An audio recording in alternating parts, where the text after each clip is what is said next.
मोअज़्ज़िज़ नाज़रीन, सैयद अतीक़ुल हसन का Sydney Australia से सलाम।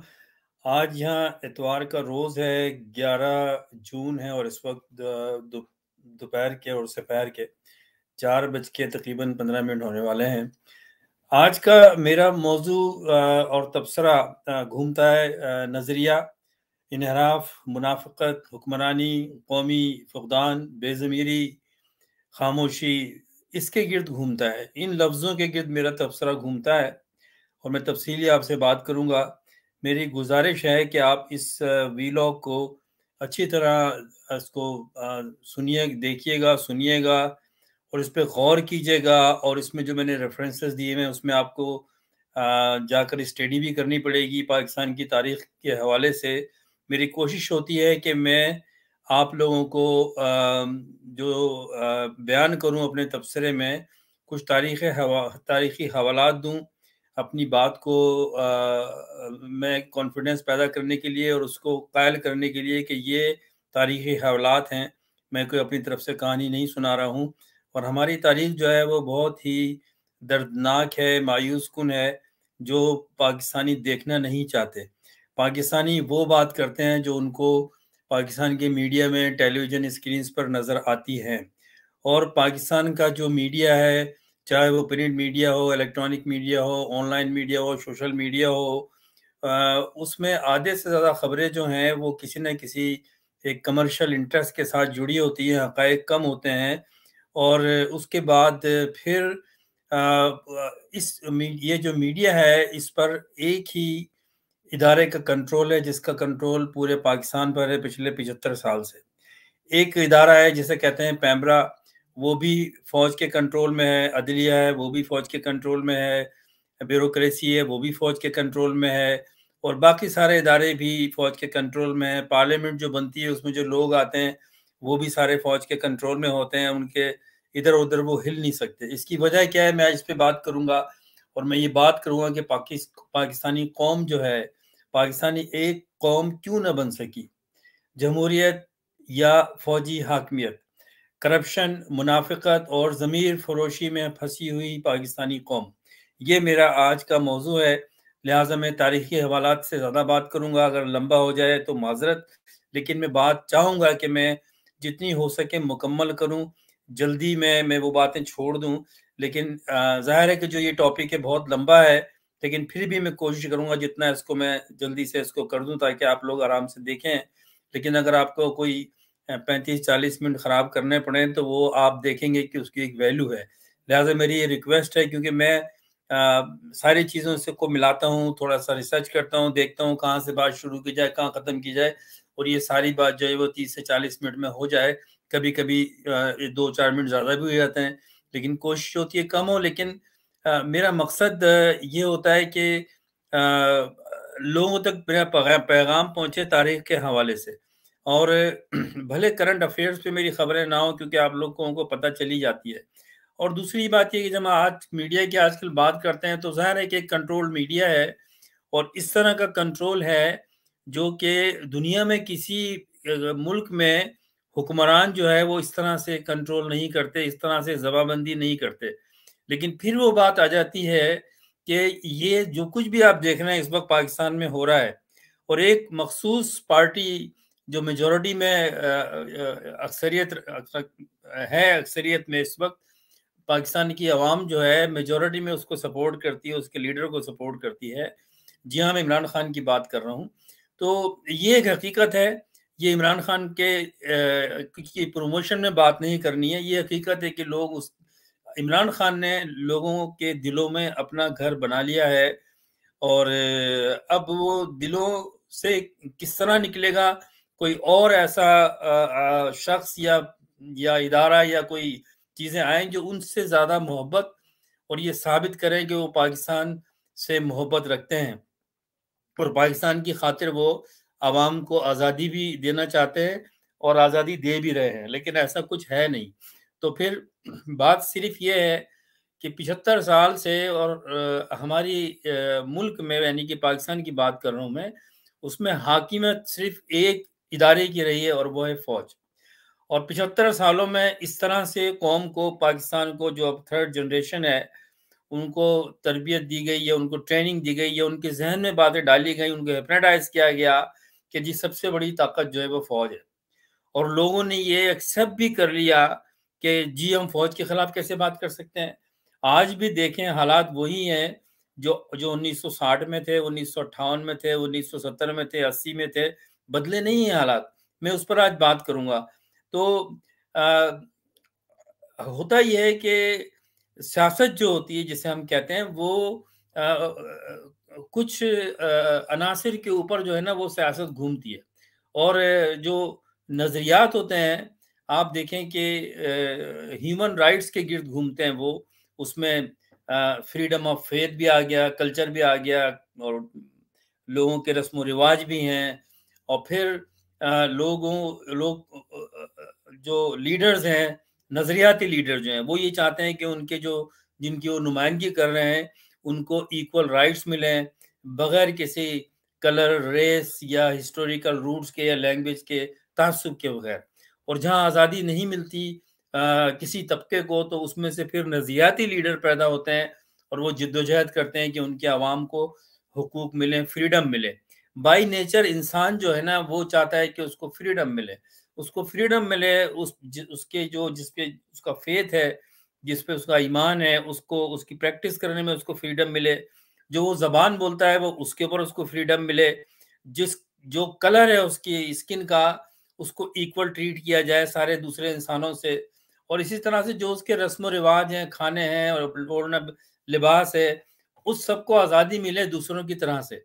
और जब ये नहीं मिलती किसी तबके में, तो फिर नेल्सन मंडेला जैसे लोग पैदा होते हैं जो जिद्दोजहद करते हैं, अपनी जिंदगी पूरी जेलों में गुजार देते हैं, लेकिन अपने नजरियात से वो हटते नहीं है और बिल आखिर उनको कामयाबी भी मिलती है। बहुत सारे नजरियाती लीडर जो है वो जेलों में सड़ते रहते हैं, बार्गेनिंग नहीं करते, क्योंकि उनके नजरियात बहुत मजबूत होते हैं उनकी कौम के लिए। और फिर वो फिजिकली इस दुनिया से चले जाते हैं, लेकिन जिंदगी में वो, दुनिया में वो अमर हो जाते हैं उन लोगों के लिए जिनकी वो नुमाइंदगी कर रहे होते हैं। अफसोस की बात यह है कि पाकिस्तान में नज़रियात के ऊपर कोई हमारी कौम, पाकिस्तान की आवाम को कोई तरबियत नहीं दी गई, उनके जहन में वो बात डाली नहीं गई। क्योंकि पाकिस्तान में अगर देखा जाए, हकीकत बात यह है, ग्राउंड रियलिटी ये है कि ना तो कभी हमारे मुल्क में जमहूरियत आई, ना जमहूरी जो तौर तरीके हैं, जो जमहूरियत की जो बुनियाद है, फंडामेंटल्स हैं, उसके ऊपर लोगों का शऊर को उजागर किया गया, नहीं किया गया। क्योंकि ऐसा मौका ही नहीं मिला किसी पॉलिटिकल लीडर्स को। नजरियाती लीडर की बात कर रहा हूं मैं। मैं बिल्कुल नवाज शरीफ की बात नहीं कर रहा, मैं बिल्कुल जरदारी की बात नहीं कर रहा, मैं बिल्कुल किसी और इस रिलीजियस पार्टी के लीडर की बात नहीं कर रहा, मैं नजरियाती लीडर की बात कर रहा हूँ। सबसे बड़ा नजरियाती लीडर कौन था पाकिस्तान में? वो पाकिस्तान का फाउंडर था, जिसने हिंदुस्तान के मुसलमानों के बुनियादी राइट्स के लिए, उसके उनके फेथ के फ्रीडम के लिए, मुसलमानों के जो इस्लाम था उसकी प्रैक्टिस के लिए, आज़ादी के लिए और उनके बुनियादी ह्यूमन राइट्स के लिए उन्होंने हिंदुस्तान के कॉन्स्टिट्यूशन का हिस्सा बनाने के लिए जिद्दोजहद की, और जो नहीं दी जा रही थी। और जाहिर है कि हिंदुस्तान में मुसलमान माइनॉरिटी में थे, तो उस पर तहरीक चलाई और उस नजरिए पर तहरीक चला के ये साबित किया कि मुसलमान जो हैं वो सिर्फ माइनॉरिटी में नहीं है, बल्कि हिंदुस्तान का एक दूसरी बड़ी कौम है हिंदुओं के बाद। तो उनको अगर उनके राइट्स नहीं दिए गए कॉन्स्टिट्यूशन में, तो ये ह्यूमन राइट्स की खिलाफ वर्जी है। फिर आगे तहरीक चली तो ये अंदाजा हुआ कि अगर ह्यूमन राइट्स के जो मुसलमानों के राइट्स हैं वो हिंदुस्तान के कॉन्स्टिट्यूशन में दे भी दिए जाए, तो अंग्रेजों के जाने के बाद ये किसी वक्त भी पार्लियामेंट में ला के, क्योंकि मेजोरिटी तो कांग्रेस की है, हिंदुओं की है, तो ये तब्दील कर दिए जाएंगे, तो हमें मुकम्मल आज़ादी तो नहीं मिलेगी। बहरहाल एक लंबी पाकिस्तान की तहरीक है। फिर पाकिस्तान का कॉन्सेप्ट पैदा हुआ कि मुसलमानों के लिए उन इलाकों में जहाँ मेजोरिटी में है एक आज़ाद मुमलिकत बने, ताकि हम उन इलाकों में तो अपने फ्रीडम के साथ इस्लामी नज़रियात को की प्रैक्टिस के लिए, हम अपने आज़ादी के लिए, इस्लाम के लिए, अपने मजहब की आज़ादी के लिए एक हिस्सा हासिल कर लें, और फिर उसके बाद में हम उसको ताकतवर बनाएं दुनिया में, ताकि जो मुसलमान हिंदुस्तान में भी हैं उनके लिए ये हो कि हमारे पड़ोस में एक मुस्लिम कंट्री है जिसकी एक ताकत है और उसके बल के ऊपर जब वो ताकतवर होगा तो हिंदुस्तान में चाहे कोई भी किसी भी पार्टी की हुकूमत हो वो उन मुसलमानों को उनके राइट्स जो है वो गस्प नहीं करेगी। उनको खौफ होगा कि एक ताकत बैठी हुई है। और जब पाकिस्तान बना तो उसके मशरिक, हिंदुस्तान के मशरिक और मगरिब में पाकिस्तान वजूद में आया। वजूद में आते ही पाकिस्तान दुनिया का सबसे बड़ा इस्लामी नजरियाती मुल्क बना, जिसके मशरिकी पाकिस्तान और मगरबी पाकिस्तान और दरमियान में हिंदुस्तान था। नजरिया ये था कि इस रियासत को, जो दुनिया की सबसे बड़ी रियासत नक्शे पे उभर कर आई, इसको मजबूत एक मुल्क बनाना है। और कायद आज़म का तो ये कहना था, और उनको जिंदगी ने मौका नहीं दिया, वो 1 साल में ही चले गए इस दुनिया से, कि पाकिस्तान सारी दुनिया के जो अक़वाम आलम के मुसलमान हैं उनके लिए है। कोई भी मुसलमान पाकिस्तान में आ सकता है, रह सकता है, ये कॉन्सेप्ट था। यहाँ किसी मुसलमान को रहने के लिए मना नहीं किया जाएगा, वो यहाँ पर मुस्तकिल सुकून अख्तियार कर सकता है। जिस तरह के इसराइल की रियासत बनाई गई, और अगर कोई यहूदी है दुनिया में तो ऑटोमेटिकली उसको शहरियत मिल जाती है और वो इसराइल जाके रह सकता है। यही कॉन्सेप्ट पाकिस्तान का था। लेकिन बदकिस्मती से पाकिस्तान के जो नजरिया पाकिस्तान का कायद आज़म लेकर आए और जिस पर एक ऑब्जेक्टिव बनाए गए, जिसे हम कहते हैं कि जो पाकिस्तान के, ये मैं दिखाता हूँ आपको, ये नहीं है, ये है, ये जो है ऑब्जेक्टिव्स पाकिस्तान के हैं, जिसके ऊपर ये मैं इसको बड़ा करके भी आपको दिखा सकता हूँ। तो ये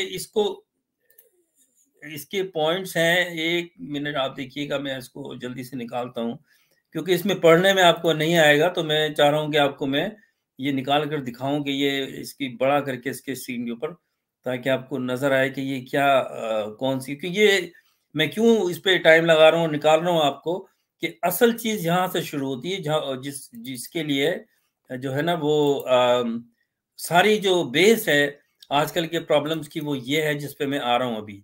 तो ये बेसिकली मैंने अपने दूसरे स्क्रीन पे बड़ा कर लिया, ऑब्जेक्टिव रेजोल्यूशन।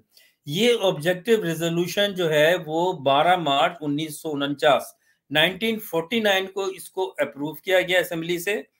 ये कायदे आज़म से डिस्कस करके लियाकत अली खान ने उनकी जिंदगी में बनाए थे। और ये 12 नुकात थे, ये जो देखें आप 12 नुकात हैं, इनको आप बड़ा भी करके देख सकते हैं। और objective resolution by Liaquat Ali Khan, अगर आप ये टाइप करें गूगल पे तो आपको ये मिल जाएंगे। असल बुनियाद यहाँ से शुरू होती है पाकिस्तान की नजरियात को अमली जामा पहनाने के लिए और पाकिस्तान को एक इस्लामी डेमोक्रेटिक कंट्री बनाने के लिए।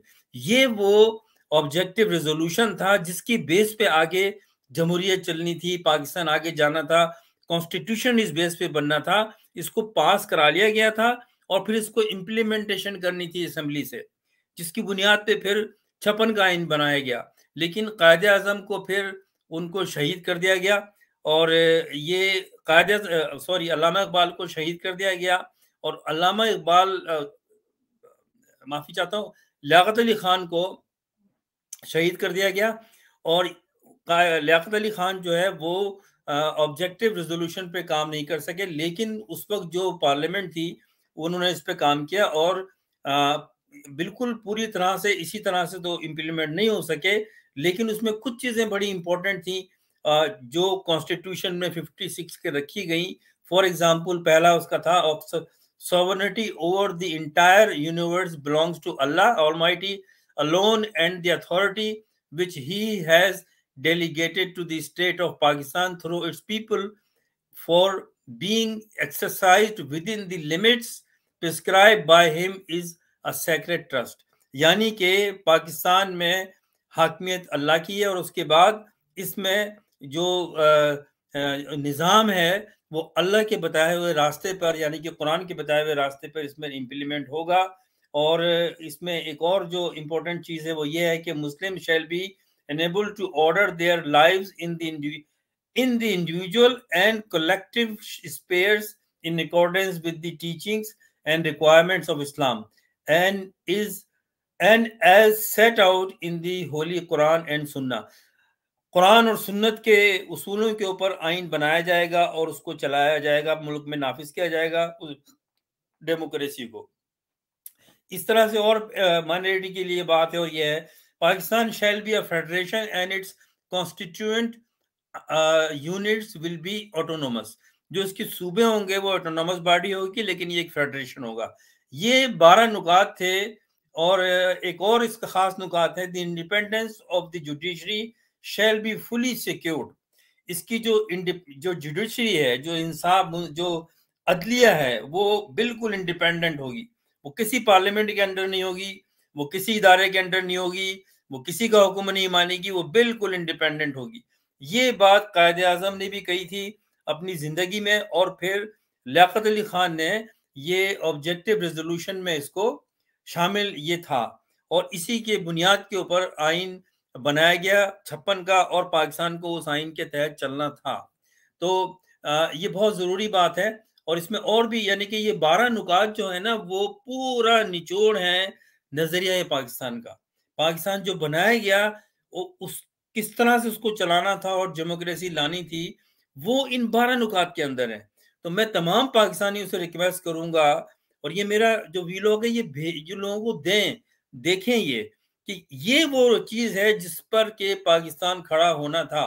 क्योंकि आज ये बात की जाती है कि जी पाकिस्तान का कुछ नहीं हो सकता, पाकिस्तान का क्या हो सकता है, और फिर इस तरह से अब जहनों में डाला गया कि पाकिस्तान में जो सबसे बड़ी ताकत है वो फौज है। ये बिल्कुल गलत बात है। किसी भी मुल्क के अंदर इस तरह की सोच पैदा अगर हो जाती है तो वो मुल्क नहीं रहता। क्योंकि अदलिया हो, फौज हो, एडमिनिस्ट्रेशन हो, ब्यूरोक्रेसी हो, या कोई और अदारा हो, पुलिस हो, लॉ एनफोर्समेंट एजेंसी हो, इंटेलिजेंस एजेंसीज हो, ये सारे अलग अलग रियासत के इदारे होते हैं, और ये सब जो है मिल के एक गवर्नेंस बनाते हैं, एक बॉडी बनाते हैं।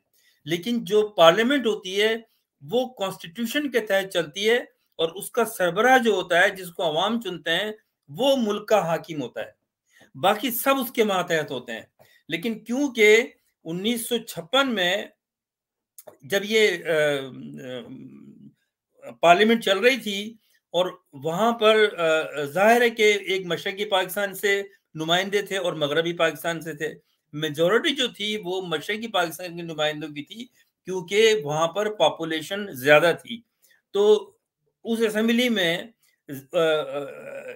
लियाकत अली खान के बाद से और इस्कंदर मिर्जा तक, जो 1957-58 तक रहे वो प्रेसिडेंट, उस वक्त तक जो प्राइम मिनिस्टर आते थे सिवाय एक या दो के, सारे बंगाली आते थे, क्योंकि असेंबली में मेजोरिटी में पार्लियामेंट की में जो थे वो मशरकी पाकिस्तान के नुमाइंदे थे। अब ये हुआ कि वहां पर कुछ चीजें जो मशरकी पाकिस्तान की आवाम चाहती थी, जैसे कि एक लैंग्वेज क्राइसिस था, वो चाहते थे कि बंगला को भी उर्दू की तरह पाकिस्तान की कौमी जबान में शामिल किया जाए, और मशरकी पाकिस्तान के अवाम को भी टैक्स में और जितनी इंपोर्ट एक्सपोर्ट है उस पर ड्यूटी में इक्वल ट्रीट किया जाए। इसी तरह से बजट के हवाले से भी बात थी। तो ये जो नुकात थे, इस पे बहस चलती रहती थी, और आए दिन नो कॉन्फिडेंस वोट के लिए कहा जाता था, और फिर दोबारा एक वजीर आजम बनता था। लेकिन क्योंकि मशरकी पाकिस्तान के जो असेंबली के मेंबरान थे उनकी तादाद ज्यादा थी, तो फिर कोई दूसरा आ जाता था बंगाली रहनुमा, और एक या दो जो है आए, चुंदरीगर और एक और, इस तरह से जो है वो वजीर आजम बने। लेकिन ज्यादा मशरकी पाकिस्तान के लोग थे। अब जब ज्यादा प्रॉब्लम हुआ तो इस्कंदर मिर्जा, जो खुद बंगाली थे लेकिन वो फौज के कमांडर इन चीफ भी थे, तो वो जो है, मैं आपको इस्कंदर मिर्जा साहब के बारे में बताता हूँ। और ये चीजें बहुत जरूरी हैं आपके समझने के लिए। इस्कंदर मिर्जा जो थे वो पाकिस्तानी पॉलिटिशियन थे और मिलिट्री ऑफिसर भी थे। इन्होंने ये 4th governor general of Pakistan थे 55 से 56 तक, and then as the first president of Pakistan from 1956 to 1958। ये पहले पाकिस्तान के सदर थे। ये और बंगाली थे। और जब पार्लियामेंट में हालात इस तरह के, यानी कि वहाँ पर एक चपकलस रहती थी हमेशा से, और फिर मशरकी पाकिस्तान में तहरीक शुरू हो गई, कुछ उनकी डिमांड्स थी, वो अमल उस पर नहीं हो रहा था, जिस पर मुजीबुर रहमान भी बहुत बात करते थे। और उस वक्त तक वो फिर उनकी वो अवामी लीग में चले गए थे वो। तो जब वो ज्यादा हालात खराब हुए मशरकी पाकिस्तान के, तो फिर इस्कंदर मिर्जा ने उस वक्त के जो आर्मी के चीफ थे अयूब खान, उनसे रिक्वेस्ट की कि आप मुल्क में इमरजेंसी लगा दें। मगरबी पाकिस्तान में हालात खराब नहीं थे, मशरकी पाकिस्तान में खराब थे। उनको कंट्रोल करने के लिए हालात को, इस्कंदर मिर्जा ने अयूब खान को कहा कि वो मुल्क में इमरजेंसी लगा दें ताकि हालात को कंट्रोल किया जाए। तो अयूब खान साहब ने 57 में इमरजेंसी लगा दी, और इमरजेंसी लगाने के बाद उन्होंने ये किया, और जिसमें कि ये कहा जाता है कि बरतानिया और अमेरिका का पीछे से उनकी ये इंस्ट्रक्शंस थी अयूब खान को, क्योंकि अयूब खान जो थे वो अंग्रेज़ों के लॉयल थे। जब 1948 में आर्मी बनी पाकिस्तान की और रिफॉर्म हुई, स्ट्रक्चर बना पाकिस्तान का, पहले 3 जो आर्मी चीफ थे वो अंग्रेज थे। उसके बाद में अंग्रेजों ने आर्मी चीफ बनाया या अयूब खान को, जो बहुत ज्यादा लॉयल थे अंग्रेजों के। और वो जब पावर में और कहा जाता है कि उनको पावर में, उनको जो आर्मी का चीफ बनाया, ये देखकर बनाया कि अपने हमने कंट्रोल रखना है पाकिस्तान पर, बरतानिया ने और अमेरिका ने। और उस वक्त ज्यादा बरतानिया एक पावर था क्योंकि उनसे आजादी ली थी, तो अपने हमने लोग रखने फौज में ताकि कंट्रोल किया जा सके। तो फिर अयूब खान ने 1958 में मार्शल लॉ लगा दी। ये पहला कदम था पाकिस्तान से जमहूरियत को खत्म करने का। 1958 में मार्शल लॉ लगी, अयूब खान फील्ड मार्शल उनको बनाया उनको, और फिर वो उन्होंने हुकूमत शुरू कर दी, और सबसे ज्यादा अरसे पाकिस्तान के वो हुक्मरान रहे। पाकिस्तान के आज तक जो जितने हुक्मरान रहे उसमें सबसे ज्यादा अरसे रहे। पहले वो फील्ड मार्शल रहे, फिर 1962 में अयूब खान ने आइन में तब्दीली की और प्रेसिडेंशियल सिस्टम नाफिज किया 1962 में, जिसपे काफी मुखालफत हुई, लेकिन मार्शल लॉ थी। डंडा यूज किया, जो भी बोलता था पॉलिटिशियन, जिसमें ज्यादा बंगाली थे, उन पे सख्तियां की गई, जेलों में डाला गया उनको, उनके खिलाफ, और स्ट्राइक शुरू, उनके फिर वेजिटेशन मगरबी पाकिस्तान में भी शुरू हो गया। और उस वक्त जो है मादरे मिल्लत कायद आज़म की बहन, वो पाकिस्तान मुस्लिम लीग की सदर थी, और वो उन्होंने कन्फ्रंट किया, और फिर उन्होंने जलसे जुलूस किए। सबसे बड़ा उनका तारीखी जुलूस जो था वो ढाका में निकला, जिसमें 2.5 लाख लोग थे, और अयूब खान की जो मार्शल लॉ थी उसके खिलाफ।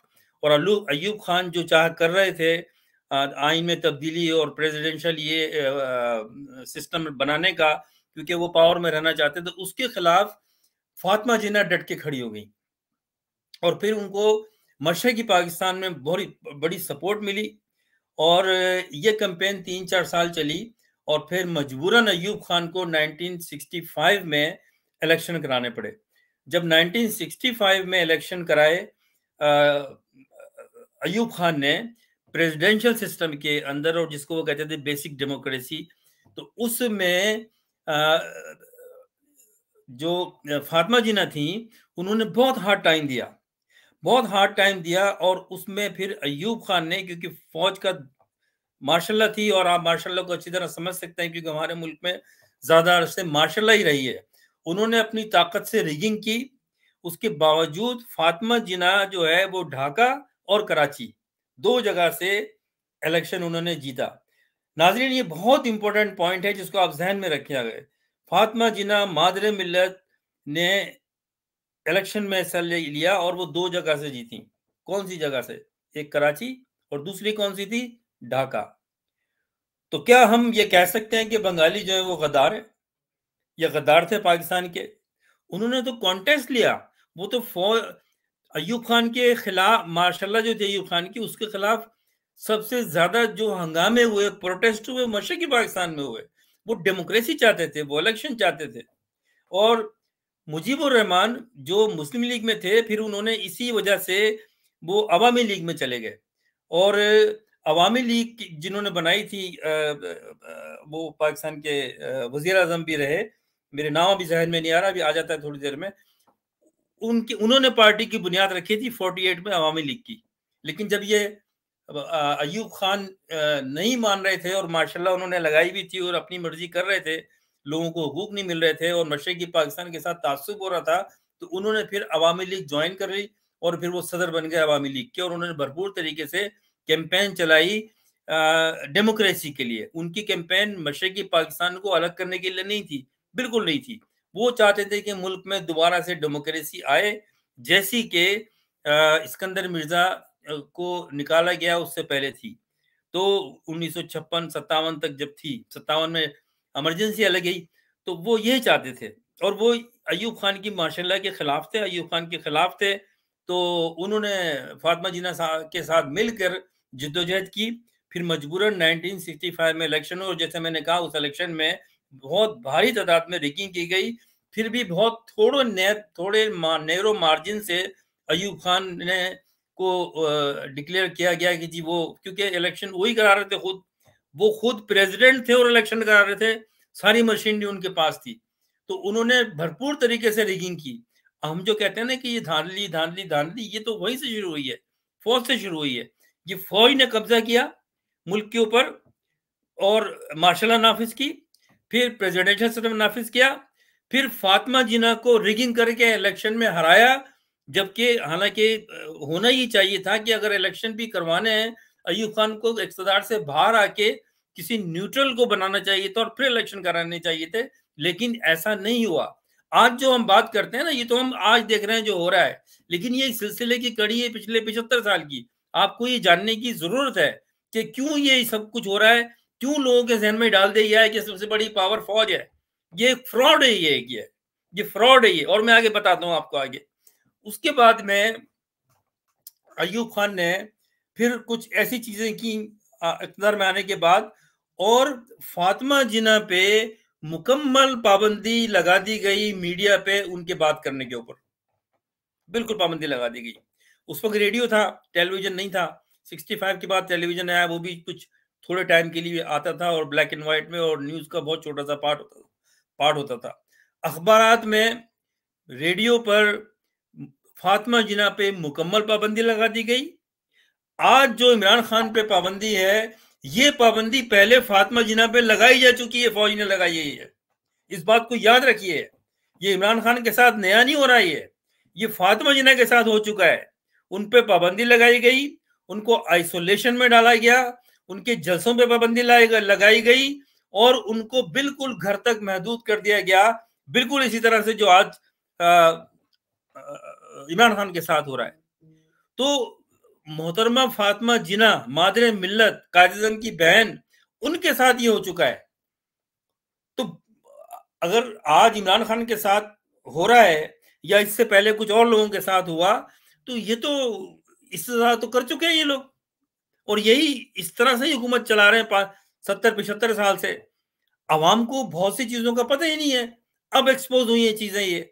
बहरहाल उसके बाद फातिमा जिन्ना जाहिर है बहुत डिप्रेस हो गई, अकेले रहती थी। और आप सोचें कि जिन्होंने पाकिस्तान की तहरीक में हिस्सा लिया, उनको आइसोलेट कर दिया जाए, उनके बोलने पे पाबंदी लगा दी जाए, तो वो बीमार रहने लगी, बहुत आइसोलेट हो गई, उम्र भी ज़्यादा हो गई थी। और फिर कहते ये हैं, फिर कराची में बड़ा उनके लिए जलसे जुलूस और ये चीज़ें हुई, और फिर उनकी डेथ भी एक बड़ी मिस्टीरियस थी, क्योंकि कहा यह जाता है कि जब जिन्होंने निलाया उनकी बॉडी को, उन्होंने देखा कि उनके जिस्म पर निशान थे कि किसी ने उनको गला घोट के ज़द-ओ-कोब किया है पहले, और फिर उनको मारा गया है। तो ये एक अलग बात है, इस पे काफ़ी मैं व्लॉग भी करूँगा, रिसर्च भी करूँगा, और लेकिन ये बात ज़द-ए-आम है, लोगों को पता है ये बात, ये तो उनको दुनिया से ख़त्म कर दिया गया, हटा दिया गया। उसके बाद में जनाब मूवमेंट चली अयूब खान के खिलाफ इलेक्शन कराने के लिए। जिसमें शेख मुजीबुर रहमान नज़रियाती लीडर थे। वो मशरक़ी मगरबी पाकिस्तान में आवाम का राइट्स चाहते थे, जमहूरियत चाहते थे, आज़ादी चाहते थे। उनकी पार्टी बड़ी तेज़ी से मशरक़ी पाकिस्तान में पॉपुलर हुई और यहाँ पर बहुत सारी पार्टियाँ थीं और जुल्फ़िकार अली भुट्टो अयूब खान के साथ कन्वेंशन मुस्लिम लीग के सेक्रेटरी जनरल थे, जिन्होंने अयूब खान ने कन्वेंशनल मुस्लिम लीग बनाई थी, जो कि मुस्लिम लीग के कुछ लोगों को निकाल के फिर एक पार्टी बनाई गई। और ये जो मुफाद परस्त टोला है, ये 1947 से ये मुफाद परस्त टोला चला आ रहा है, जिनके आज पोते नवासे और ये सब आज भी इक़्तिदार में मौजूद है। ये अयूब खान के साथ खड़े हो गए और भुट्टो ने पूरी कैंपेन की थी। जो इलेक्शन हुआ फातिमा जिन्ना के खिलाफ, अयूब खान ने इलेक्शन में जो किया उसमें फ्रंट पे अयूब भुट्टो थे, क्योंकि भुट्टो जो को लाने वाला सियासत में या गवर्नमेंट में कह लें, वो अयूब खान था और मार्शल लॉ के टाइम पर। तो ये फौज की पैदावार है बेसिकली। उसके बाद में फिर जब देखा कि हालात बदल रहे हैं, अयूब खान के खिलाफ लोग हो गए और बहुत ज़्यादा हालात दोनों तरफ ख़राब हो रहे हैं मशरक़ी मगरबी पाकिस्तान में, तो मजबूर कर दिया गया। अयूब खान ने इस्तीफ़ा देके याह्या खान को इक़्तिदार दे दिया और मुल्क में बहुत हंगामे शुरू हो गए। ज़्यादा हंगामे मशरक़ी पाकिस्तान में थे और याह्या खान मजबूर हो गए इलेक्शन कराने के ऊपर। तो ये इलेक्शन ऐसे ही नहीं हुए थे, 3 साल मुस्तकिल 4 साल जिद्दोजहद हुई, पाबंदियां लगाई गई और लोग जो इलेक्शन के लिए बात करता था उनको जेलों में डाला गया। और फिर जब देखा कि इलेक्शन होने वाले हैं तो जुल्फ़िकार अली भुट्टो ने अपनी पार्टी बना ली, पाकिस्तान पीपल्स पार्टी। और उसमें भी फिर जो कन्वेंशन मुस्लिम लीग में लोग थे उसमें से लिए लोग कुछ और कुछ और चौधरी वडेरे ये लाके पीपल्स पार्टी की बुनियाद डाली गई। नाम लिया गया रोटी कपड़ा और मकान का, लेकिन उसमें मेजॉरिटी जो थी वो चौधरी और वडेरे और खान थे सारे। और फिर जुल्फ़िकार अली भुट्टो ने पीपल्स पार्टी की कैंपेन की, रोटी कपड़ा और मकान का नाम लेके अपनी कैंपेन शुरू की। इस बयानी को पंजाब ने लब्बैक किया और मेजॉरिटी ऑफ पंजाब ने पीपल्स पार्टी का साथ दिया।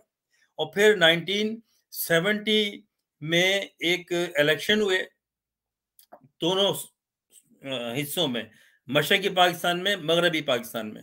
और ये रिजल्ट आया, आप देखिए जब इलेक्शन का 1970 में जो हुए, अवामी लीग जो थी उन्होंने 12 मिलियन और से ज़्यादा तकरीबन 13 मिलियन वोट लिए और 160 सीटें ली उन्होंने। 7 जो है ये वुमेन की सीट थी रिजर्व, 167, और टोटल जबकि जो सीटें थी रिजर्व मिला के 330 थी और जो इलेक्शन में कॉन्टेस्ट होकर आई थी वो 300 थी। तो 300 में से 160 सीटें मुजीबुर रहमान ने ली और पीपल्स पार्टी ने 81 ली, यानी कि आधी भी नहीं थी, आधी होंगी। उसके बाद जमात इस्लामी और काउंसिल मुस्लिम लीग और ये सारी आप देखें 300 का हो गया। लेकिन जो मेजोरिटी में 2 पार्टियां आई, लेकिन सबसे ज्यादा मेजोरिटी जो थी वो अवामी लीग की थी और इनकी सीटें जो थी वो मशरक़ी पाकिस्तान से थी। दूसरी जो नंबर पे थी वो 81 थी। तो अगर आप देखें कि आधी सीटें ली पीपल्स पार्टी ने और स्वीप किया अवामी लीग ने, जिसके लीडर थे शेख मुजीबुर रहमान। तो इक़्तिदार जो है अब इलेक्शन कराए थे याह्या खान ने, मुल्क में माशाल्लाह था। अब फिक्र ये हुई कि अगर असेंबली का इजलास बुलाते हैं तो इक़्तिदार तो मुजीबुर रहमान के पास जाएगा क्योंकि वो मेजॉरिटी में है। तो उसमें डिलेइंग टैक्टिक्स यूज की गई और उन पे इल्ज़ाम लगाए गए, चार्जेस लगाए गए। लेकिन वो तो ज़ाहिर है कि मेजॉरिटी में था। उन्होंने कैंपेन चलाई कि असेंबली का इजलास बुलाया जाए। फिर मुजीबुर रहमान ने कुछ शराइत रखी, क्योंकि कराची कैपिटल था, तो उसको कहा गया कि मुजीबुर रहमान ने कहा कि जी इजलास जो है क्योंकि हम मेजॉरिटी में हैं और मशरक़ी पाकिस्तान की सीटें तकरीबन 100% हैं, तो ढाका में हम असेंबली का इजलास बुलाएंगे, जिसकी मुखालफत भरपूर तरीके से भुट्टो ने की, क्योंकि भुट्टो को फुल सपोर्ट और बैकिंग थी याह्या खान की। और याह्या खान इलेक्शन के दौरान भी याह्या खान की सपोर्ट थी, क्योंकि फौज ये चाहती थी कि इक़्तिदार जो है अगर हम दें तो हम मगरबी पाकिस्तान के किसी लीडर को और पार्टी को दें, मशरक़ी पाकिस्तान के लीडर और पार्टी को नहीं दें। उसकी वजह क्या थी? उसकी वजह ये थी कि फौज नहीं चाहती थी मगरबी पाकिस्तान की फौज जिसमें अक्सरियत पंजाब की थी, वो नहीं चाहते थे कि इक़्तिदार जो है उसका कंट्रोल जो है वो मशरक़ी पाकिस्तान में जाए। अगर वो गया तो फौज का जो कंट्रोल है, जो उन्होंने 58 में शुरू किया था मार्शल लगा के अय्यूब खान ने और फिर याह्या खान के पास था, वो उसको कंटिन्यू करना चाहते थे। कंटिन्यू करना चाहते थे अपने ही मोहरे को आगे लाके, और जो भुट्टो था। ये बड़ी मैं जो बात कर रहा हूँ सोचने की बात है ये निचोड़ में दे रहा हूँ कि क्यों हो रहा है आजकल ये। अब उस पर फिर ज़ाहिर है कि मुजीबुर रहमान ने कैंपेन चलाई और बहुत ही वो एक दबंग किस्म का लीडर था और स्पीकर था, और उसने एक जायज़ बात की कि अभी आप क्यों नहीं बुला रहे असेंबली का इजलास। ये बिल्कुल इसी तरह जैसे कि अभी इलेक्शन नहीं करा रहे, 90 दिन तो गुजर गए, इलेक्शन नहीं कराना, बस नहीं कराना। तो ये पहले हो चुका है कि असेंबली एक इलेक्शन के बाद इजलास नहीं बुलाया गया, क्योंकि ये डर था कि अगर इलेक्शन अगर हमने असेंबली का इजलास बुलाया तो हुकूमत मुजीबुर रहमान की चली जाएगी। तो फौज को ये खौफ नहीं था कि फिजिकली हम अलग हैं, वो मशरिक़ी पाकिस्तान 1000 मील है, बीच में हिंदुस्तान है, अगर हमने उनकी बात ना मानी तो मुल्क टूट जाएगा। लोगों ने कहा कि भाई आप दे दें उनको इक़्तिदार, क्या वजह है। अगली दफा आगे देखेंगे पता नहीं इक़्तिदार लेने के बाद मुजीबुर रहमान की जो पॉलिसीज हैं उससे बंगाली जो उनके जो ज्यादा तादाद में और पूरी मतलब 100% उनके पीछे हैं, वो फैसला करेंगे। आगे हुकूमत अगर वो चला सके तो हो सकता है फिर किसी की हुकूमत आ जाए मगरबी पाकिस्तान से। लेकिन डेमोक्रेसी में तो ये होता है, जो भी अगर इक़्तिदार जिसके पास भी हो, जो लोग जिसको ज्यादा वोट दें उसी पार्टी का इक़्तिदार होना चाहिए। लेकिन इक़्तिदार नहीं दिया गया और फिर हंगामे हुए। मुजीबुर रहमान पे गद्दारी के मुकदमे बना दिया गया कि ये गद्दार है, बिल्कुल इसी तरह से जैसा कि 150 से ज्यादा मुकदमात इमरान खान पे बनाए गए हैं और अब उन पे कत्ल का मुकदमा भी बना दिया गया।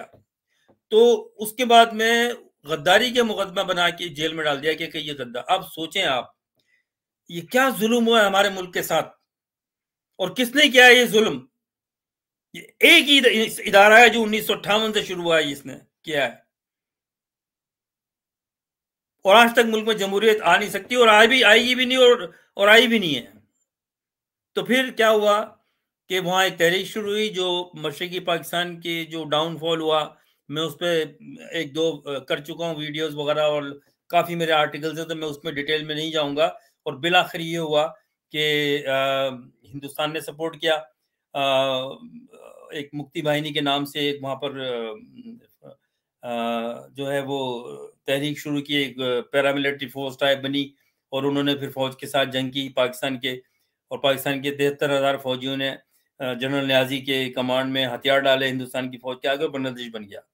और बांग्लादेश जब बन गया, अब ये बात जो मैं कहने वाला हूँ ये जरा जहन में रखिए आप, बहुत इंपॉर्टेंट बात है ये, जिसपे लोग बात नहीं करते। अब जब वो 100 जो 60 सीटें थी वो चली गई, तो बाकी जो सीटें रही 140 के करीब, जिसमें मेजोरिटी किसकी थी, 81 की। लेकिन इलेक्शन जो हुए थे वो 300 सीटों पे हुए थे, तो 300 सीटों में मेजोरिटी किसकी थी, अवामी लीग की। लेकिन अब वो जब चले गए, ये बिल्कुल इसी तरह से जैसे कि मेजोरिटी थी पार्लियामान में तहरीक इंसाफ की, तहरीक इंसाफ ने छोड़ दिया, रिजाइन दे दिया, और वो बाहर चले गए। तो जो हस्ब इख्तिलाफ में मुस्लिम लीग नून थी, जिनकी कम सीटें थी, वो मेजोरिटी में आके पार्लियामान संभाल लिया उन्होंने। ये पाकिस्तान की जो 23-24 करोड़ आवाम है, उसकी नुमाइंदगी तो करते नहीं है ये, क्योंकि जो नुमाइंदगी कर रही थी बड़ी जमात, वो तो बाहर चली गई। तो अब मुझे बताइए ये कि क्या ये जो पार्लियामेंट चल रही है, ये कोई भी कानून बनाती है वो जायज होगा? क्योंकि 24 करोड़ आवाम की तो नुमाइंदगी है नहीं है। तो इलेक्शन होंगे तो पता चलेगा कि कौन जीतता है और किसकी नुमाइंदगी आती है, तो वो कानून बनाएगा आगे। लेकिन इलेक्शन नहीं कराने, वही बात है ना जो वो ये पहले हुई थी। तो एक मेजोरिटी पार्टी को मुल्क तोड़ना मंजूर किया, एक मेजोरिटी पार्टी को हटा के एक सेकंड नंबर की पार्टी को, बल्कि जिसकी आधी सीटें 140 सीटों के ऊपर असेंबली बुला ली गई। अब 140 सीटों के ऊपर जो जीते थे असेंबली, क्या वो असेंबली लेजिटिमेट थी? मैं आपसे सवाल करता हूं, इस पे मुझे कमेंट लिखिए आप, वो लेजिटिमेट थी? यहां पर किसी की फेवर की बात नहीं हो रही है, ये हकीकत है जो मैं बात कर रहा हूं आपसे, तारीख है ये हमारी। वो असेंबली को बना के और उसमें अपनी पसंद का आइन लाया गया, जिसे कहते हैं जी 73 का आइन। 72 में ये आइन बनाया गया और उसमें अपनी पसंद से ये चीजें डाली गई। मेरी जो है, मैंने 2-3 व्लॉग में कहा है कि ये तो 73 का आइन एक फ्रॉड असेंबली से बना है। होना क्या चाहिए था, आप बताइए मुझे, आप सोचिए आप। मैं ये कहता हूं कि जब मुल्क आधा हो गया, आधी से ज्यादा सीटें चली गई, तो इलेक्शन होने चाहिए थे, दोबारा से होने चाहिए थे, नहीं होने चाहिए थे? मैं आपसे पूछता हूं। जब इलेक्शन होते, हो सकता है पीपल्स पार्टी जीत जाती या कोई और पार्टी जीतती, लेकिन इलेक्शन अगर होते तो पीपल्स पार्टी नहीं जीतती। क्यों नहीं जीतती? सिंपल साफ जाहिर है कि लोगों को नजर आ गया था कि क्या ड्रामा हुआ, ये पाकिस्तान तोड़ दिया इन्होंने, और भुट्टो के खिलाफ लोगों का जहन, लोगों को पता चल गया कि ये तो मुल्क तोड़ दिया इन्होंने। और याया खान ने, एक और बात बता दूं मैं आपको, जब मुल्क टूट गया तो याया खान ने, जो मार्शल्लाह एडमिनिस्ट्रेटर था, वो चार्ज उठा के भुट्टो को दे दिया, ट्रांसफर नहीं हुआ, बाकायदा दे दिया। और भुट्टो जो है सिविलियन मार्शल्लाह एडमिनिस्ट्रेटर की हैसियत से मुल्क का चार्ज संभाल लिया। दुनिया का पहला सिविलियन मार्शल्लाह एडमिनिस्ट्रेटर बना। दुनिया में ऐसा नहीं हुआ है कि कोई सिविलियन जो है वो मार्शल्लाह एडमिनिस्ट्रेटर बन जाए। जुल्फकार अली भुट्टो, ये तारीख है हमारी। और वो तकरीबन साल या 6 महीने वो सिविलियन मार्शल्लाह एडमिनिस्ट्रेटर रहे, भुट्टो साहब, जिनको ये कहते हैं कि कायदे मिल्लत और डेमोक्रेसी नाफिज की। और ये सामने आपके, ये किस तरह से फ्रॉड, झूठ, बंगलिंग और जो भी आप लोग इस्तेमाल करें, ये हमें, हमारी अवाम को सिखाया गया है ये। और हमारे ये आजकल के जो बड़े बड़े बनते हैं कि जी 50 साल का सहाफत में तजर्बा और फलाना है, और ये जो पूरा मीडिया है, ये बैठ के ये बातें करते हैं, ये बैठ के ये बातें करते हैं। जबकि मेरे जैसा, मैं कोई पैदाइशी तो सहाफ़ी नहीं हूँ, लेकिन मैंने स्टडी की है और मैं, अल्लाह ताला ने मुझे ये हिम्मत दी, तौफीक दी कि मैं यहाँ बैठ के बात करता हूँ पाकिस्तान से हजारों किलोमीटर दूर बैठ के, और कोशिश करता हूँ कि हकाइक लाया जाए लोगों के सामने। तो हमें तो ये नजर आ रहा है कि ये जब से ये धोखा चल रहा है, ये तो वो जो माइनॉरिटी में गवर्नमेंट बनाई, उससे एक, अच्छा, फिर उनको सिविलियन मार्शल एडमिनिस्ट्रेटर बनाया गया, और फिर भुट्टो ने खुद ही 6-7 महीने बाद अपने आप को प्रेसिडेंट डिक्लेयर कर दिया, क्योंकि वही आइन चल रहा था प्रेसिडेंशियलशिप वाला, जो अयूब खान लेकर आए थे। सदर बन गए भुट्टो साहब। तो पहले सिविलियन मार्शल्लाह एडमिनिस्ट्रेटर बने, फिर प्रेसिडेंट ऑफ पाकिस्तान बने, और उसके बाद में उन्होंने एक आइन बनाया, और वो आइन जो है वो असेंबली में पेश किया। तो उस वक्त जो दूसरी जमातें थी, यानी कि उस वक्त जो असेंबली में ये बाकी जमातें थी जो आप देख रहे हैं स्क्रीन के ऊपर, जमात इस्लामी, कौंसिल मुस्लिम लीग, पाकिस्तान मुस्लिम लीग और जमीयत उलमा इस्लाम, और ये सारी, ये पार्टियों ने सारा इनकार कर दिया कि हम तो इस असेंबली में नहीं बैठेंगे, ये असेंबली तो जायज ही नहीं है, आपने तो असेंबली। और जब वो मुजीबुर रहमान ने कहा कि असेंबली बुलाओ, तो उसमें पीपुल्स पार्टी के अलावा सारी पार्टी राजी थी। इवन वली खान ने, अवामी नेशनल पार्टी, जो 100% पाकिस्तान के नजरियात से या कायदे के नजरियात से वो एग्री नहीं करते थे, उन्होंने भी कहा कि बिल्कुल सही बात है, जिसने इलेक्शन जीता उसको दो, सारी पार्टियों ने। तो इन्होंने झूठे केसेस बना के बंद कर दिया लोगों को, सबको। वली खान पे केस बनाया बम का, और वो हैदराबाद जेल में उनको कर दिया। प्रोफेसर गफूर पे केस बनाया, तुफैल अहमद या तुफैल मोहम्मद नजमुद्दीन पाकिस्तान की, उन पे केस बनाया। सब पे केस बना के उनको अंदर किया गया, थ्रेड की गई, बिल्कुल इसी तरह से जैसे आजकल केस बनाए जा रहे हैं पीटीआई के लोगों के ऊपर। 8-10 महीने उनको टॉर्चर किया गया, जाली केस बना के रखा गया 72 में, और ये कहा गया कि जी आप असेंबली में बैठें। मजबूर किया गया, उनके लोगों को उठा लिया गया, उनके घर वालों को उठा लिया गया। बिल्कुल वही सीन किया गया जो आजकल हो रहा है, जो आर्मी कर रही है, बिल्कुल वही सीन किया गया। उनको मजबूर कर दिया कि वो असेंबली में आके बैठे। तो ये जो बात करते हैं कि 1973 का इलेक्शन, ये कॉन्स्टिट्यूशन है, ये सब जमातों ने मिलकर बनाया, इज टोटली ब्लडी फ्रॉड। ये सब फ्रॉड है ये, और आपको मैं बता रहा हूं कि कैसे फ्रॉड है ये। मजबूर कर दिया और उस पर साइन कराए गए, कर दिए साइन सबने। तो मुझे आप ये बताइए कि हम ये जो सारे बड़े बड़े अल्लामा और बड़े बड़े राइटर और बड़े बड़े ये जो साफी बैठ के बातें करते हैं 73 का कॉन्स्टिट्यूशन, अरे भाई ये फ्रॉड चल रहा है हमारे मुल्क में। हमारे मुल्क में कभी भी सही तरह से ना इंतखाबात हुए, एक दफा हुए तो मुल्क टूट गया, उसके बाद से फौज ने वो इंतखाबात कराए और वैसे इंतखाबात का रिजल्ट चाहा जैसे उन्होंने चाहा, और उन्हीं को लेकर आए वो पावर में, और आज भी हैं, आज भी हैं, आज तक भी हैं। अब उसके बाद अपनी मर्जी से कॉन्स्टिट्यूशन बनाया और फिर उसके बाद में इलेक्शन कराए, और भरपूर तरीके से धांधली हुई, रिगिंग हुई उस इलेक्शन में जो भुट्टो ने कराए, और भुट्टो साहब जीत गए। इवन दो एक सिंध की दो एक जगहों से मैं उस वक्त हाई स्कूल में था, तो मैं बहुत छोटा था मुझे, लेकिन मेरे घर में क्योंकि पॉलिटिकल माइंडेड लोग थे, मेरे फादर खुद बहुत ज़्यादा पॉलिटिकल थे, और ये बातें होती थी, और वो लिखने पढ़ना ये वो अखबारात वगैरह से और सहाफत से और इन सब से इन्वॉल्व थे उन चीज़ों में, तो हमारे घर में ये माहौल था, तो हमने लर्न किया। तो उस वक्त जो है फिर ये अपनी मर्जी से हुकूमत चली, वो चली नहीं, बेईमानी हुई। कई जगहों से मैं बात कर रहा था कि सिंध में कई ऐसी कॉन्स्टिट्यूंसीज थी जहां पर के जितने वोट आए पीपल्स पार्टी को, उतने तो वोट थे नहीं उस इलाके में।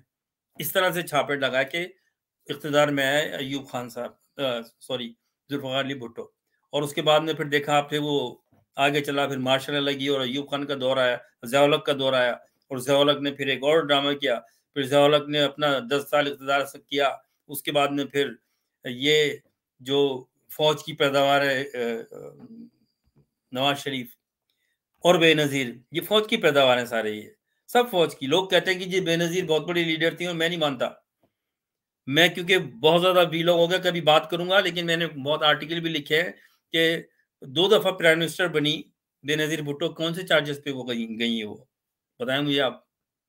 करप्शन के चार्जेस पे गए हैं ना। नवाज शरीफ 2 दफ़ा या 3 दफ़ा बने प्राइम मिनिस्टर, मुझे तो मैं फोकस भी नहीं करता कितना दफ़ा बने, लेकिन कौन से चार्जेस पे गए वो? करप्शन के चार्जेस पे गए ना। कौन सी उन्होंने कोई पॉलिटिकल कैंपेन के उसके ऊपर बंद किया, जैसे आजकल पीटीआई के लोगों को बंद किया जा रहा है। इन पे तो कोई करप्शन के चार्जेस नहीं है, इन पे तो एब्डोमेन लगाया गया है, जैसे भुट्टो ने लगाया था एब्डोमेन सियासतदानों पे, अब लगाया जा रहा है ये MP3, MPO3 और MPO6 क्या व्हाटएवर इट इज। तो इनकी तो करप्शन में हुकूमतें गई हैं, क्या की खिदमात हैं। जरदारी कहता है कि 11-12 साल मैंने जेलें काटी है, तो किस पे काटी हैं, किस बात पे? फ्रॉड के ऊपर। आप जेलों में जाएं फ्रॉड करके, जेल काट के बाहर आए और कहा हमने जेलें काटी हैं। अबे भाई, तो तुमने तो fraud, cheating, smuggling, money laundering, ये तुम्हारे केसेस थे, उसमें जेल काट के, क्योंकि तुम सियासी कैदी थोड़ी थे। क्या किसी पार्टी के खिलाफ एक्शन लेके तुम्हें जेल में थोड़ी भर्ती किया गया है। तो तुम पे तो अदालतों ने केस, तुम्हें जरदारी के तो अदालतों के थ्रू केस गए, बने, डिसीजन हुए सारे।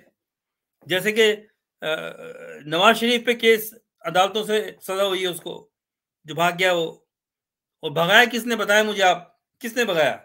तो ये आर्मी जो है, अब क्योंकि सोशल मीडिया आ गया और फिर लोगों ने देखा, मैंने भी समझा, बहुत सी चीजों में मेरा भी बिल्कुल वही, मेरा भी थिंकिंग थी जो लोगों की मेजोरिटी में थी।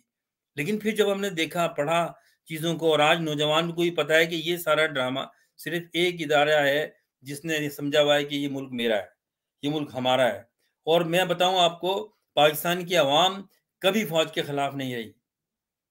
जितना पाकिस्तान की आवाम ने पाकिस्तान की फौज को सपोर्ट किया है, दुनिया में शायद ये होता होगा ही। लेकिन इन्होंने दिया क्या है लोगों को? बेरोजगारी, फ्रॉड लीडर, अपने फैक्ट्री से निकले हुए, ये दिया है इन्होंने ये, और आज भी ये हो रहा है। तो अब जो बात करते हैं लोग कि जी इमरान खान यूं है, फलाना ढिमका है। अच्छा, अब आ जाए, एक और बात रह गई, लंबा हो गया, लेकिन मैं एक बताना जरूर चाहता हूं आपको, एक चीज के आजकल ये बड़ी बातें हो रही हैं। मैं देख रहा हूँ कि वो कहाँ है, मैंने कुछ आपके लिए निकाल के रखा था, पॉलिटिकल पार्टीज का। तो मेरे पास स्लाइड नहीं है, लेकिन मैं आपको बता देता हूँ। ये बात हो रही है कि जी वो पीपल्स पार्टी टूट गई, ये तहरीक इंसाफ टूट गई और जनाब उसमें से लोग निकल के भाग गए, 100 के करीब बड़ी तेजी से जा रहे हैं और ये पार्टियां बन रही हैं। तो मैं आपको बताऊं, मैंने जो है ये स्टडी की तो एक लंबी लिस्ट निकलती चली जा रही थी, 50 के करीब हुआ। तो मैंने कहा कि बस और भी इस मुल्क में 50 से ज्यादा पार्टियां हैं जो आपने सुनी भी नहीं होंगी। जब पाकिस्तान मुस्लिम लीग, जो जिना की मुस्लिम लीग थी, जब वो फातिमा जिन्ना को बंद किया गया और अयूब खान ने कन्वेंशन मुस्लिम लीग बनाई, उसके बाद में बहुत सारी मुस्लिम लीग बनी। मेरे पास यहाँ पर मिसाल के तौर पर पाकिस्तान मुस्लिम लीग, कन्वेंशन मुस्लिम लीग, पाकिस्तान मुस्लिम लीग नून, मुस्लिम लीग जो ने जो मुस्लिम लीग ज़िया-उल-हक, अवामी मुस्लिम लीग, ऑल पाकिस्तान मुस्लिम लीग, मुस्लिम लीग सोशलिस्ट पार्टी, मुस्लिम लीग जेड और मुस्लिम लीग सोशलिस्ट ग्रुप, इस तरह से पता नहीं कितनी पार्टियां जो है वो 1 2 3 4 5 6 7 8 9 10 11 12 13 13 14 तो सिर्फ मुस्लिम लीग की पार्टियां बनी है, मुस्लिम लीग में से निकली हैं। उसके बाद में पीपल्स पार्टी जब खत्म हुई, पीपल्स जब भुट्टो साहब को फांसी हुई, तो फिर पाकिस्तान पीपल्स पार्टी से Pakistan Peoples Party Bhutto, Pakistan Peoples Party parliamentarian, Pakistan Peoples Party workers, Pakistan Peoples Party Murtaza group, national party जो जदोई साहब की थी, इन्होंने बना दी 6-7 पार्टियां पीपल्स पार्टी में से। तो नया थोड़ी हो रहा है ये। उसके बाद में जब महाजिर कौमी मूवमेंट अल्ताफ हुसैन ने बनाई, महाजिर कौमी मूवमेंट, तो फिर उसके बाद में मुत्तहदा कौमी मूवमेंट, फिर महाजिर इत्तेहाद तहरीक, फिर पाकिस्तान ज़मीन पार्टी, फिर मुझे महाजिर कौमी मूवमेंट हकीकी। ये सारी पार्टियां कैसे बनी इतनी सारी? कौन था इसके पीछे? फौज। और फौज का एक ही तरीका है कि जितने जब भी कोई पार्टी बने, ऊपर आए, आवाम उसको पसंद करे, उसमें तकसीम करा दो आप, ताकि आपका पावर रहे। और छोटे छोटे ग्रुपों में बना के रखो, फिर इलेक्शन भी करा दो तो कोई बात नहीं, क्योंकि कोई मेजोरिटी में तो जीतेगा नहीं।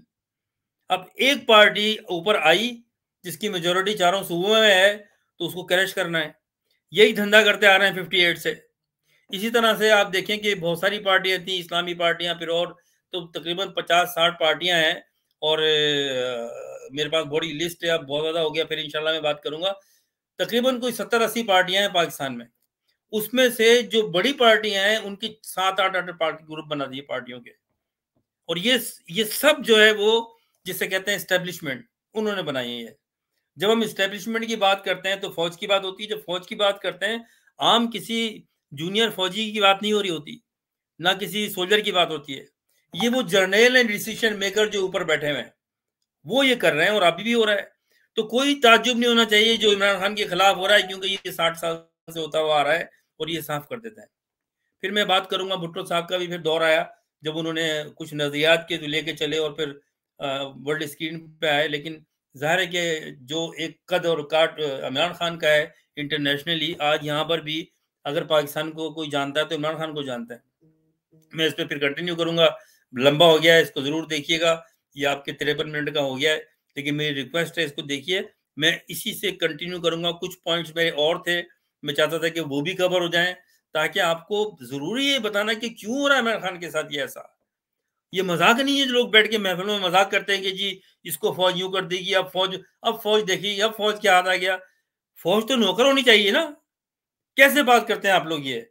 तो बात सारी ये है कि फौज ने जो कंट्रोल किया हुआ है 58 से, वो मुसल्लत किया हुआ है आप लोगों के ऊपर। और अवाम ये समझती है कि सबसे बड़ी ताकत फौज ही है, जो गलत समझती है। ये नहीं होना चाहिए ऐसा, लेकिन इसके लिए कुर्बानी देनी पड़ेगी। अगर आप तुर्की की मिसाल देते हैं तो तुर्की में सैकड़ों लोग मारे गए, तो फौज को ठीक कर दिया अर्दोगान ने। तो जब तक कुर्बानी नहीं देंगे आप, फौज चलती रहेगी, मुल्क टूट टूट जाएगा। इस पर मैं मजीद अगले वीलॉग में बात करूंगा, बहुत सारी बातें आपसे करनी रह गई हैं। अल्लाह हाफिज। और मैं आपसे फिर रिक्वेस्ट करता हूँ, उसको पढ़िए जरूर, सूरत देखिएगा। और मैं इसके आगे का फिर आपको 1-2 दिन में फिर मैं इसका वीलॉग करूंगा। ठीक है, अल्लाह हाफिज।